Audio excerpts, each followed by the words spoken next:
காலவாசல் பகுதியில் உள்ள குப்பை கிடங்கில் தீ வைத்ததால் பொதுமக்கள் அவதி. சிவகங்கை நகராட்சியில் தினமும் 21 டன் குப்பை சேகரமாகிறது. காலவாசல் பகுதியில் குப்பைகளை தரம் பிரிக்கும் கிடங்கு செயல்பட்டு வருகிறது.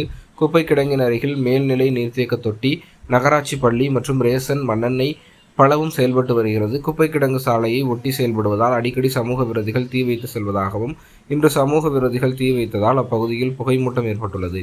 தீயணைப்புத் துறையினர் 2 மணி நேரத்திற்கும் மேலாக தீயை அணைக்க இன்று இரவு சுமார் 9 மணி வரை போராடி வருகின்றனர். அப்பகுதி குடியிருப்பு வாசிகள் மிகுந்த சிரமத்தை சந்தித்து வருகின்றனர்.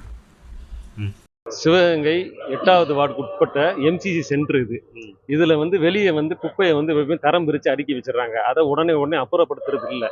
இதை சுற்றி ஒரு 300-400 குடியிருப்புகள் இருக்கு. பக்கத்தில் மைக்கேல் காலேஜ், இந்த கோட்டைமொழி ஆரம்ப பள்ளி, இங்கிட்டு ரேஷன் கடை எல்லாம் இருக்கு. மண்ணெண்ணெய் பல்க் இந்த இருக்கு. கொஞ்சம் பரவுச்சுன்னா மாறி பரவுச்சுன்னா ஏரியாவே பற்றி எரிஞ்சிடும். என்ன குடிநீர் தொட்டி இருக்கு, நீர்த்தேக்க தொட்டி, காவிரி கூட்டு தொட்டி இருக்கு. இதுக்கு பின்னாடியே பம்பிங் ஸ்டேஷன் இருக்கு. இவ்வளவு முக்கியமான இடத்துல இந்த குப்பையை அடுக்கி வச்சிடறாங்க.